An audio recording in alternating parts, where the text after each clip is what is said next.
it's through meditation and also through wisdom. You've been separated from somebody. When I was separated from my father, because he died, I never felt sadness. It's amazing sort of, I don't know where I got these feelings from. At least I didn't know at the time. Obviously it's from previous lives. But when my father died, I was only 16.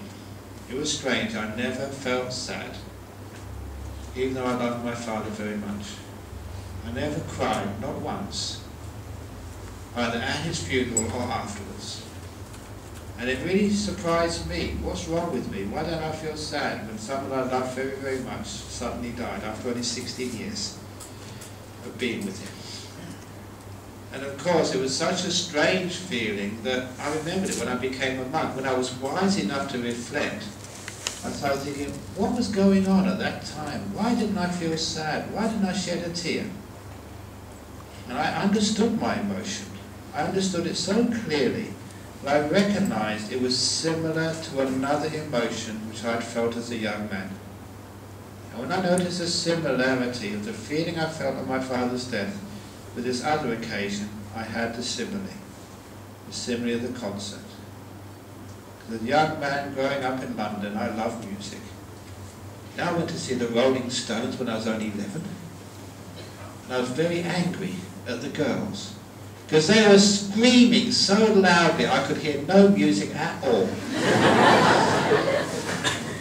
Those were the 60s.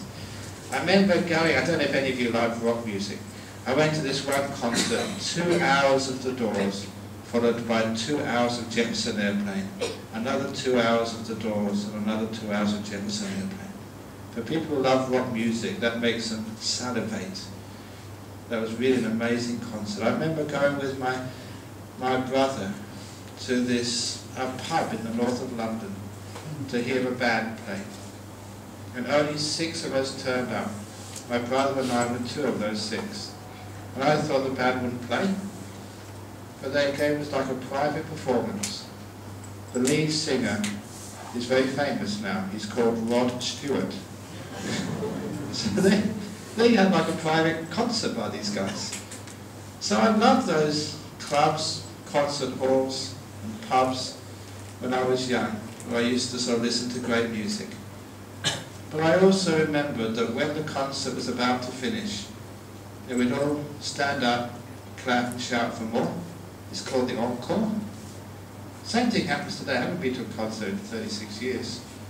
But apparently they still have the encores. When the band finishes, you shout, play, ask for more, and they do a little bit more. But then the encore has to come to an end. The band has to go home, and so did I. And I always remember once the concert had finished, and I knew there was no likelihood I'd ever hear such a band or orchestra again.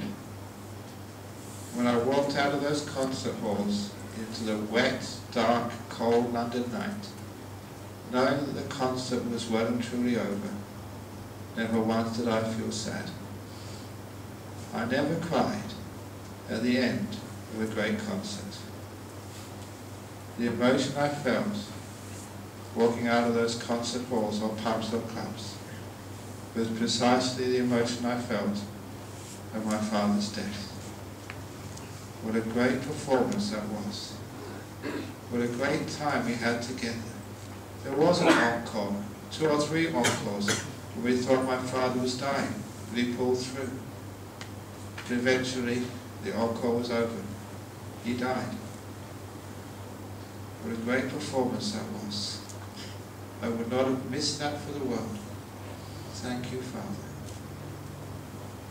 Not sadness, but gratitude. That's how we look at separation. What a great time we've had together. All the great memories we've shared. It's over now. But never let the ending take away all the wonderful times and memories you had in between. That way the separation is a bit sour, but not enough to take away the sweetness